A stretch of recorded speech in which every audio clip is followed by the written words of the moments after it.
السلام علیکم۔ آج ہم قرآن پاک کی تیسری صورت سورہ آل عمران کے بارے میں تفصیل سے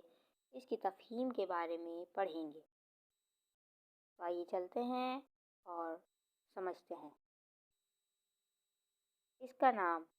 اس صورت میں ایک مقام پر آل عمران کا ذکر آیا ہے، اسی کو علامت کے طور پر اس کا نام قرار دے دیا گیا ہے۔ زمانہ نزول اور اجزائے مضمون، اس میں 4 تقریریں شامل ہیں۔ پہلی تقریر آغاز سورت سے چوتھے رکوع کی ابتدائی 2 آیاتوں تک ہے اور وہ غالباً جنگ بدر کے بعد قریبی زمانے ہی میں نازل ہوئی ہے۔ دوسری تقریر آیت ان اللہ اصطفى آدم نوحا وآل ابراہیم وآل عمران علی العالمین، یعنی اللہ نے آدم اور نوح اور آل ابراہیم اور آل عمران کو تمام دنیا والوں پر ترجیح دے کر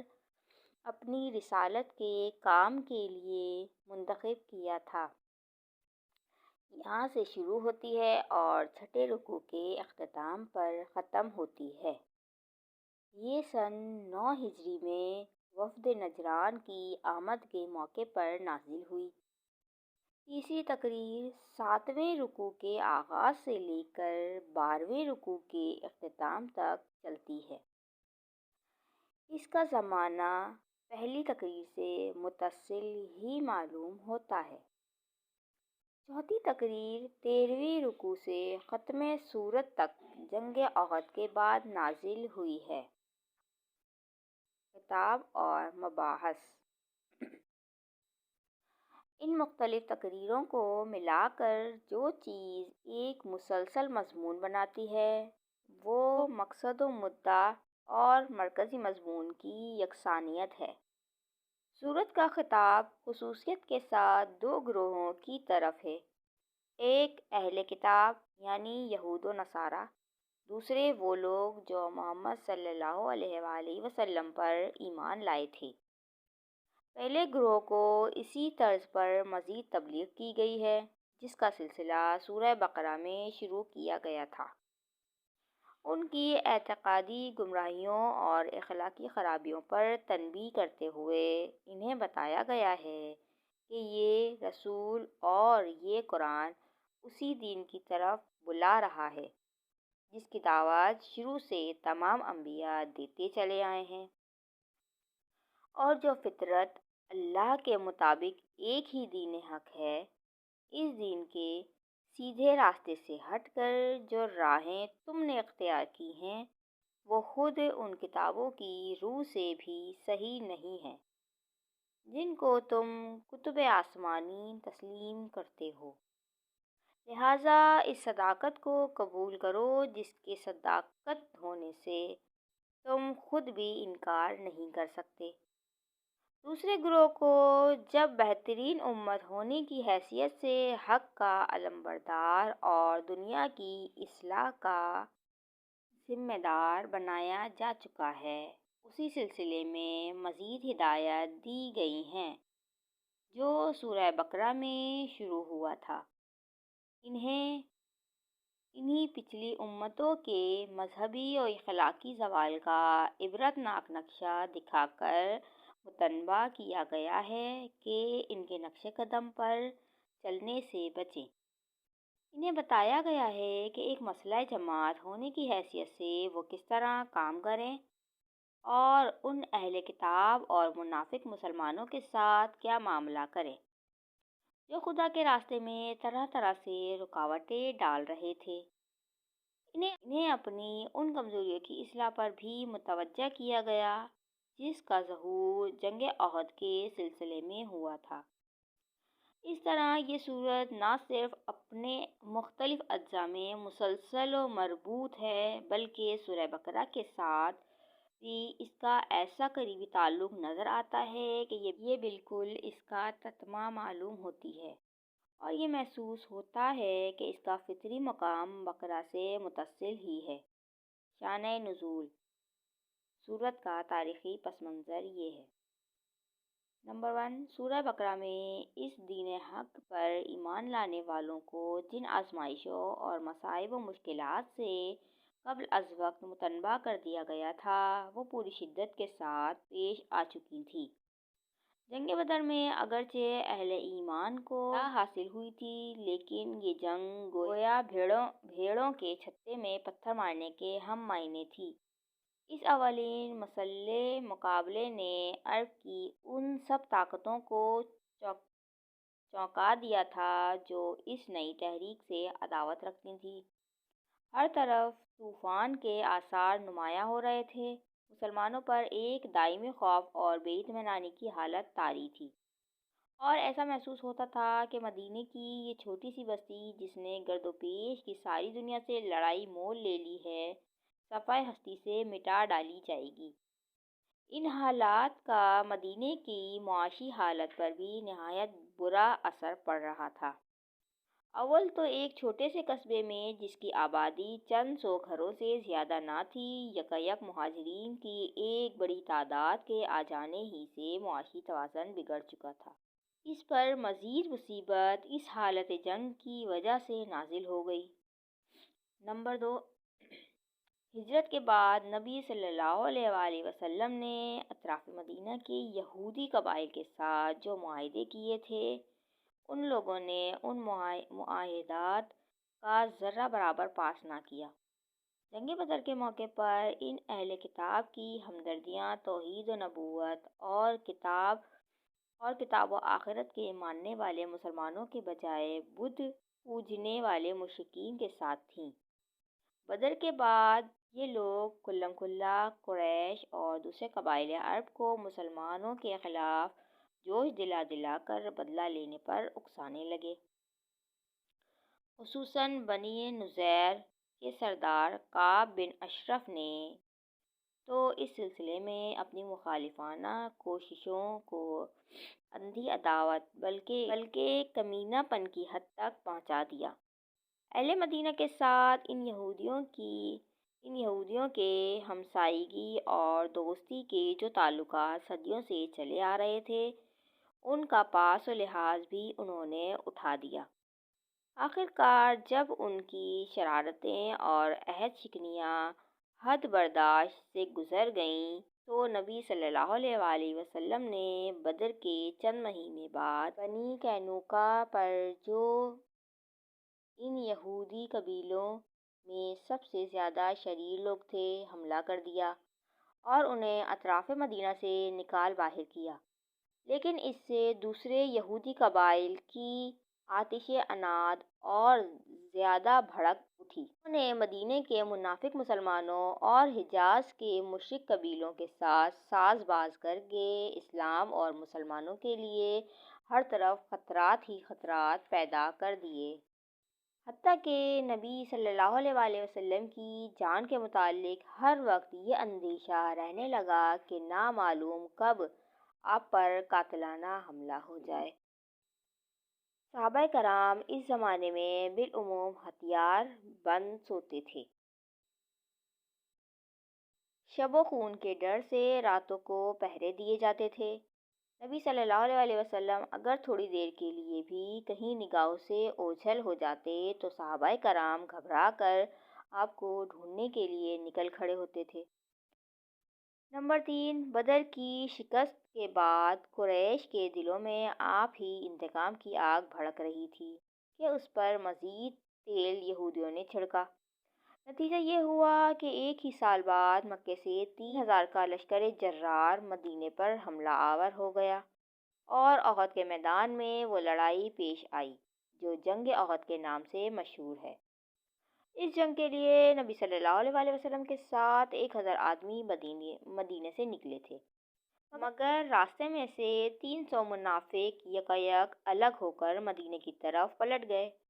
اور جو 700 آدمی آپ کے ساتھ رہ گئے تھے ان میں بھی منافقین کی ایک چھوٹی سی پارٹی شامل رہی جس نے دوران جنگ میں مسلمانوں کے درمیان فتنہ برپا کرنے کی ہر ممکن کوشش کی۔ یہ پہلا موقع تھا جب معلوم ہوا کہ مسلمانوں کے اپنے گھر میں اتنے کثیر التعداد مارے آستین موجود ہیں، اور وہ اس طرح باہر کے دشمنوں کے ساتھ مل کر خود اپنے بھائی بندوں کو نقصان پہنچانے پر تلے ہوئے ہیں۔ نمبر 4 یہ ہے جنگ احد میں مسلمانوں کو جو شکست ہوئی، اس میں اگرچہ منافقین کی تدبیروں کا ایک بڑا حصہ تھا، لیکن اس کے ساتھ مسلمانوں کی اپنی کمزوریوں کا حصہ بھی کچھ کم نہ تھا، اور یہ ایک قدرتی بات تھی کہ ایک خاص طرز فکر اور نظام اخلاق پر جو جماعت ابھی تازہ ہی بنی تھی، جس کی اخلاقی تربیت ابھی مکمل نہ ہو سکی تھی،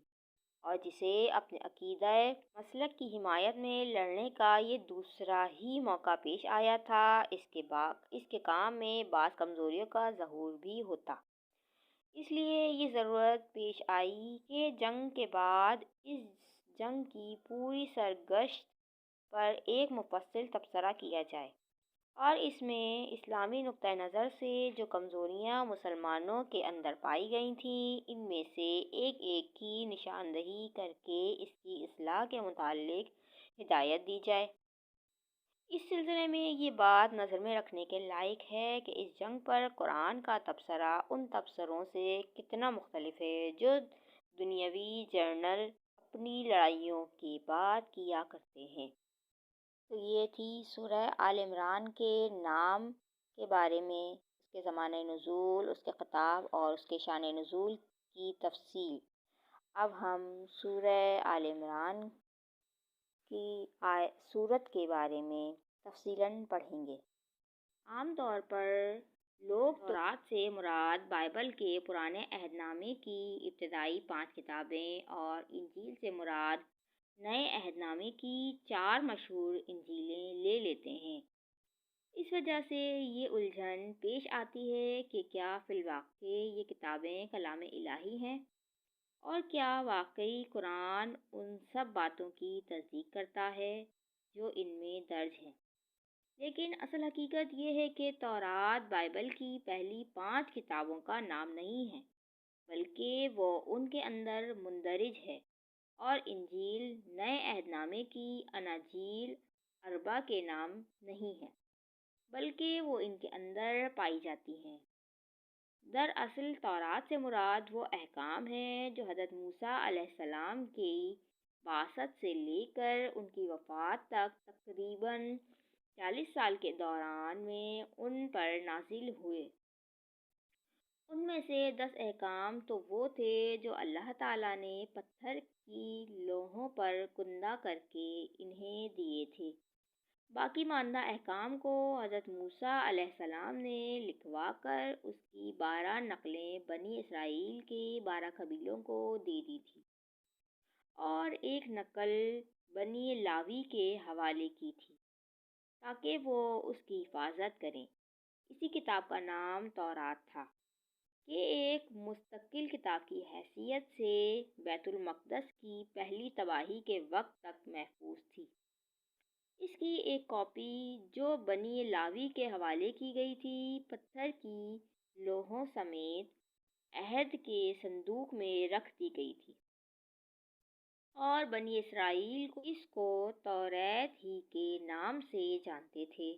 لیکن اس سے ان کی غفلت اس حد کو پہنچ چکی تھی کہ یہودیہ کے بادشاہ یوسیہ کے عہد میں جب ہیکل سلیمانی کی مرمت ہوئی تو اتفاق سے سردار کاہن یعنی ہیکل کے سجادہ نشین اور قوم کے سب سے بڑے مذہبی پیشوا ہلقیہ کو ایک جگہ توریت رکھی ہوئی مل گئی، اور اس نے ایک عجوبے کی طرح اسے شاہی منشی کو دیا، اور شاہی منشی نے اسے لے جا کر بادشاہ کے سامنے اس طرح پیش کیا جیسے ایک عجیب انکشاف ہوا۔ جب بخت نصر نے یروشلم فتح کیا اور ہیکل سمیت شہر کی اینٹ سے اینٹ بجا دی، تو بنی اسرائیل نے تورات کے وہ اصل نسخے جو ان کے ہاں طاق نسیاں پر رکھے ہوئے تھے، وہ بہت تھوڑی تعداد میں تھے، ہمیشہ کے لیے گم کر دیے۔ پھر جب عزرا کاہن یعنی عزیر کے زمانے میں بنی اسرائیل کے کہ بچے کچھ لوگ بابل کی اسیری سے واپس یروشلم آئے اور دوبارہ بیت المقدس تعمیر ہوا، تو عزرا نے اپنی قوم کے چند دوسرے بزرگوں کی مدد سے بنی اسرائیل کی پوری تاریخ مرتب کی، جو اب بائبل کی پہلی 17 کتابوں پر مشتمل ہے۔ اس تاریخ کے 4 باب یعنی اخبار، گنتی اور استثناء حضرت موسیٰ علیہ السلام کی سیرت پر مشتمل ہے، اور اس سیرت ہی میں تاریخ نزول کی ترتیب کے مطابق تورات کی وہ آیات بھی حسب موقع درج کی گئی ہیں جو عزرا اور ان کے مددگار بزرگوں کو دستیاب ہو سکی۔ بس دراصل اب تورات ان منتشر اجزاء کا نام ہے جو سیرت موسیٰ علیہ السلام کے اندر بکھرے ہوئے ہیں۔ ہم انہیں صرف اس علامت سے پہچان سکتے ہیں کہ اس کی تاریخی بیان کے دوران میں جہاں کہیں سیرت موسوی کا مصنف کہتا ہے کہ خدا نے موسیٰ سے یہ فرمایا، یا موسیٰ نے کہا کہ خداوند تمہارا خدا یہ کہتا ہے، وہاں سے تورات کا ایک جز شروع ہوتا ہے، اور جہاں پھر سیرت کی تقریر شروع ہو جاتی ہے وہاں وہ جز ختم ہو جاتا ہے۔ بیچ میں جہاں کہیں کوئی چیز بائبل کے مصنف نے تفسیر و تشریح کے طور پر بڑھا دی ہے، وہاں ایک عام آدمی کے لیے یہ تمیز کرنا سخت مشکل ہے کہ آیا یہ اصل تورات کا حصہ ہے یا شرح و تفسیر۔ تاہم جو لوگ کتب آسمانی میں بصیرت رکھتے ہیں وہ ایک حد تک صحت کے ساتھ یہ معلوم کر سکتے ہیں کہ ان اجزاء میں کہاں کہاں تفسیر و تشریحی اضافے ملحق کر دیے گئے ہیں۔ قرآن انہی منتشر اجزاء کو تورات کہتا ہے اور انہی کی وہ تصدیق کرتا ہے، اور حقیقت یہ ہے کہ ان اجزاء کو جمع کر کے جب قرآن سے ان کا مقابلہ کیا جاتا ہے تو بجز اس کے کہ بعض مقامات پر جزوی احکام میں اختلاف ہے، اصولی تعلیمات میں دونوں کتابوں کے درمیان یکسر فرق نہیں پایا جاتا۔ آج بھی ایک ناظر صریح طور پر محسوس کر سکتا ہے کہ یہ دونوں چشمے ایک ہی منبع سے نکلے ہوئے ہیں۔ اس طرح انجیل دراصل نام ہے ان الہامی خطبات اور اقوال کا جو مسیح علیہ السلام نے اپنی زندگی کے آخری 2.5-3 برس میں بحیثیت نبی ارشاد فرمائے۔ وہ کلمات طیبات آپ کی زندگی میں لکھے اور مرتب کیے گئے تھے یا نہیں، اس کے متعلق اب ہمارے پاس کوئی ذریعہ معلومات نہیں ہے۔ ممکن ہے بعض لوگوں نے انہیں نوٹ کر لیا ہو، اور ممکن ہے کہ سننے والے معتقدین نے ان کو زبانی یاد کر رکھا ہو۔ بہرحال ایک مدت کے بعد جب آن جناب کی سیرت پاک پر مختلف رسالے لکھے گئے تو ان میں تاریخ بیان کے ساتھ ساتھ وہ خطبات اور ارشادات بھی جگہ جگہ حسب موقع درج کیے گئے ہیں، جو ان رسالوں کے مصنفین تک زبانی روایات اور تحریری یادداشتوں کے ذریعے پہنچے تھے۔ آج متی، مرقس، لوقا اور یوحنا کی جن کتابوں کو اناجیل کہا جاتا ہے دراصل انجیل وہ نہیں ہے، بلکہ انجیل حضرت مسیح کے وہ ارشادات ہیں جو ان کے اندر درج ہیں۔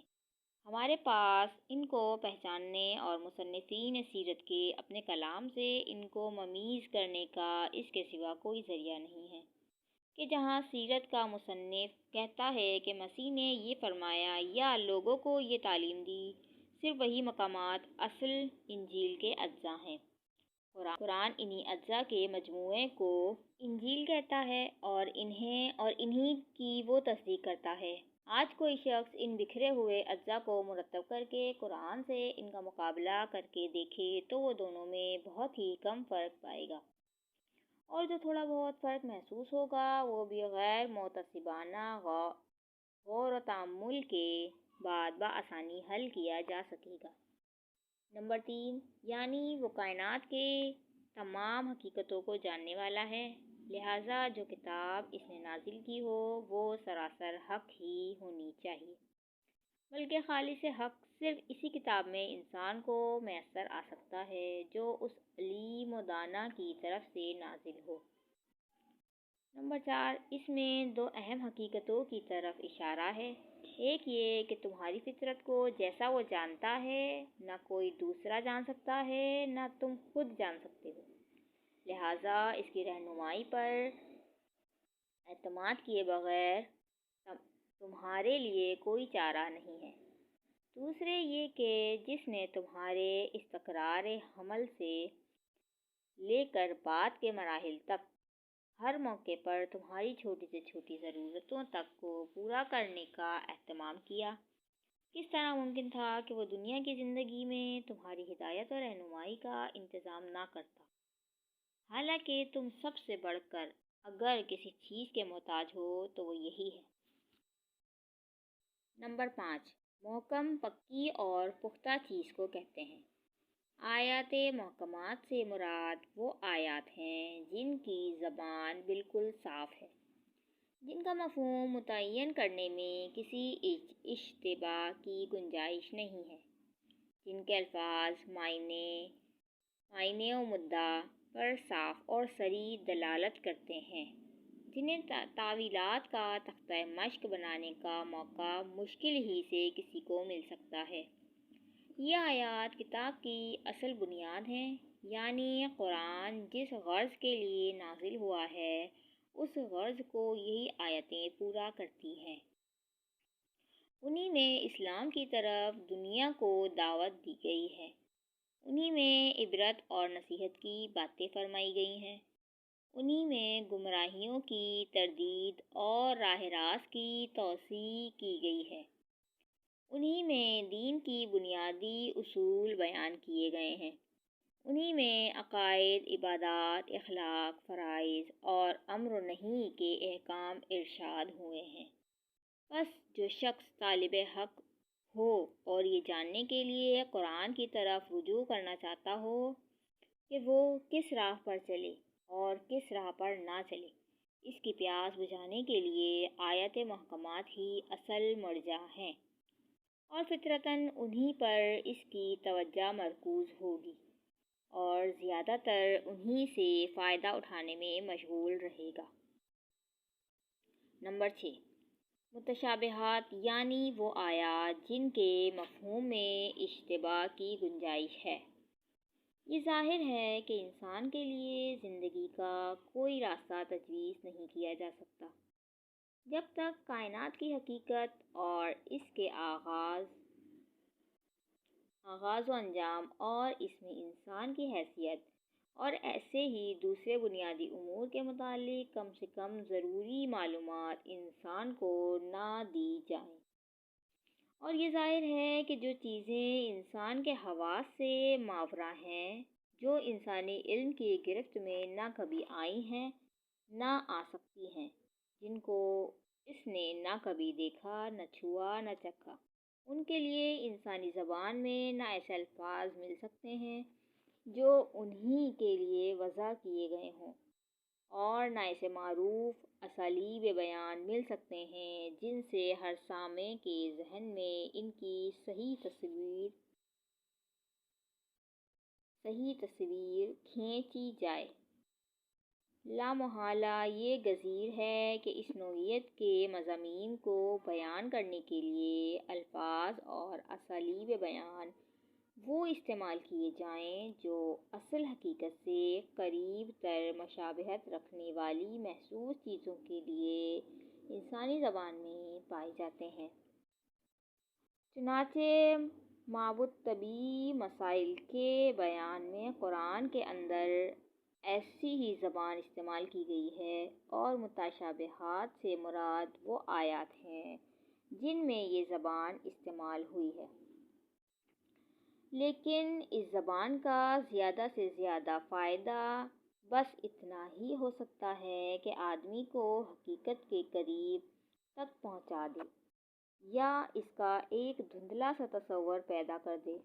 ایسی آیات کے مفہوم کو متعین کرنے کی جتنی زیادہ کوشش کی جائے، اتنے ہی زیادہ اشتباہات و احتمالات سے سابقہ پیش آئے گا،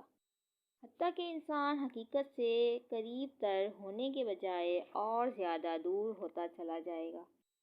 بس جو لوگ طالب حق ہیں اور ذوق فضول نہیں رکھتے، وہ تو متشابہات سے حقیقت کے اس دھندلے تصور پر قناعت کر لیتے ہیں جو کام چلانے کے لیے کافی ہے، اور اپنی تمام تر توجہ محکمات پر صرف کرتے ہیں۔ جو لوگ بالفضول یا فتنہ جو ہوتے ہیں، ان کا تمام تر مشغلہ متشابہات ہی کے بحث و تنقیب ہوتا ہے۔ نمبر 7، یہاں کسی کو یہ شبہ نہ ہو کہ جب وہ لوگ متشابہات کا صحیح مفہوم جانتے ہی نہیں تو ان پر ایمان کیسے لے آئے۔ حقیقت یہ ہے کہ ایک معقول آدمی کو قرآن کے کلام اللہ ہونے کا یقین محکمات کے مطالعے سے حاصل ہوتا ہے، نہ کہ متشابہات کی تاویلوں سے، اور جب آیات محکمات میں غور و فکر کرنے سے اس کو یہ اطمینان حاصل ہو جاتا ہے کہ یہ کتاب واقعی اللہ ہی کی کتاب ہے، تو پھر متشابہات اس کے دل میں کوئی خلجان پیدا نہیں کرتے۔ جہاں تک ان کا سیدھا سادہ مفہوم اس کی سمجھ میں آ جاتا ہے، اس کو وہ لے لیتا ہے، اور جہاں پیچیدگی رونما ہوتی ہے، وہاں کھوج لگانے اور مشگافیاں کرنے کے بجائے وہ اللہ کے کلام پر مجمل ایمان لا کر اپنی توجہ کام کی باتوں کی طرف پھیر دیتا ہے۔ کفر کے اصلی معنی چھپانے کے ہیں، اسی سے انکار کا مفہوم پیدا ہوا اور یہ لفظ ایمان کے مقابلے میں بولا جانے لگا۔ ایمان کے معنی ہیں ماننا، قبول کرنا، تسلیم کرنا۔ اس کے برعکس کفر کے معنی ہیں نہ ماننا، رد کرنا، انکار کرنا۔ قرآن کی روح سے کفر کے رویے کی مختلف صورتیں ہیں۔ ایک یہ کہ انسان سرے سے خدا ہی کو نہ مانے یا اس کے اقتدار اعلیٰ کو تسلیم نہ کرے، اور اس کو اپنا اور ساری کائنات کا مالک اور معبود ماننے سے انکار کر دے، یا اسے واحد مالک اور معبود نہ مانے۔ دوسرے یہ کہ اللہ کو تو مانے مگر اس کے احکام اور اس کی ہدایات کو واحد منبع علم و قانون تسلیم کرنے سے انکار کر دے۔ تیسرے یہ کہ اصولاً اس بات کو بھی تسلیم کر لے کہ اسے اللہ ہی کی ہدایت پر چلنا چاہیے، مگر اللہ اپنی ہدایات اور اپنے احکام پہچاننے کے لیے پیغمبروں کو واسطہ بناتا ہے، انہیں تسلیم نہ کرے۔ چوتھے یہ کہ پیغمبروں کے درمیان تفریق کرے اور اپنی پسند یا اپنے تعصبات کی بنا پر ان میں سے کسی کو مانے اور کسی کو نہ مانے۔ پانچویں یہ کہ پیغمبروں نے خدا کی طرف سے عقائد، اخلاق اور قوانین حیات کے متعلق جو تعلیمات بیان کی ہیں، ان کو یا ان میں سے کسی چیز کو قبول نہ کرے۔ چھٹے یہ کہ نظریے کے طور پر تو ان سب چیزوں کو مان لے مگر عملاً احکام الہی کی دانستہ نافرمانی کرے، اور اس نافرمانی پر اصرار کرتا رہے، اور دنیاوی زندگی میں اپنے رویے کی بنا اطاعت پر نہیں بلکہ نافرمانی ہی پر رکھے۔ یہ سب مختلف طرز فکر و عمل اللہ کے مقابلے میں باغیانہ ہیں، اور ان میں سے ہر ایک رویے کو قرآن کفر سے تعبیر کرتا ہے۔ اس کے علاوہ بعض مقامات پر قرآن میں کفر کا لفظ کفران نعمت کے معنی میں بھی استعمال ہوا ہے اور شکر کے مقابلے میں بولا گیا ہے۔ شکر کے معنی یہ ہیں کہ نعمت جس نے دی ہے، انسان اس کا احسان مند ہو، اس کے احسان کی قدر کرے، اس کی دی ہوئی نعمت کو اسی کی رضا کے مطابق استعمال کرے، اور اس کا دل اپنے محسن کے لیے وفاداری کے جذبے سے لبریز ہو۔ اس کے مقابلے میں کفر یا کفران نعمت یہ ہے کہ آدمی یا تو اپنے محسن کا احسان ہی نہ مانے اور اسے اپنی قابلیت یا کسی غیر کی عنایت یا سفارش کا نتیجہ سمجھے، یا اس کی دی ہوئی نعمت کی ناقدری کرے اور اسے ضائع کر دے، یا اس کی نعمت کو اس کی رضا کے خلاف استعمال کرے۔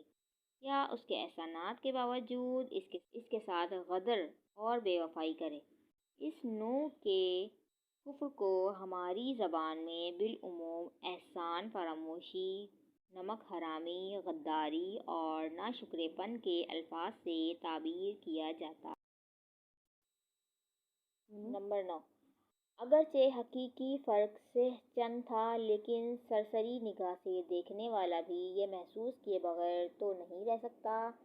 تھا کہ کفار کا لشکر مسلمانوں سے دگنا ہے۔ نمبر 10، جنگ بدر کا واقعہ اس وقت قریبی زمانے میں پیش آ چکا تھا، اس لیے اس کے مشاہدات اور نتائج کی طرف اشارہ کر کے لوگوں کو عبرت دلائی گئی ہے۔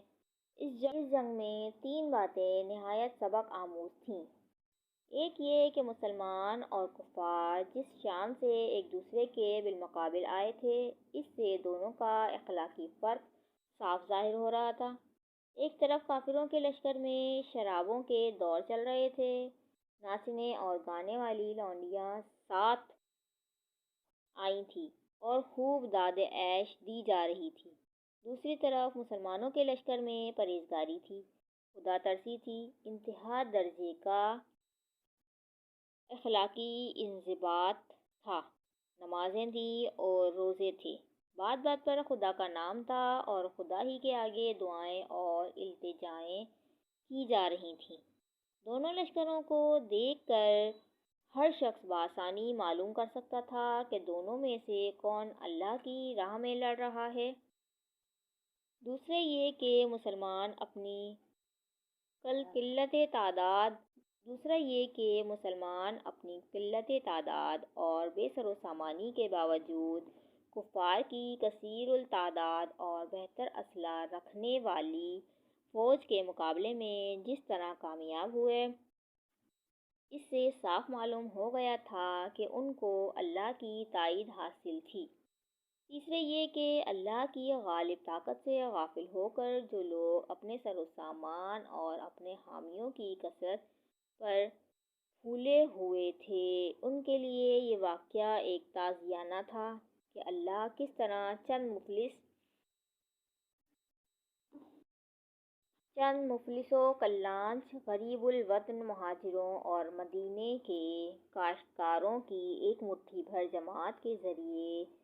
سے قریش جیسے قبیلے کو شکست دلوا سکتا ہے جو تمام عرب کا سرتاج تھا۔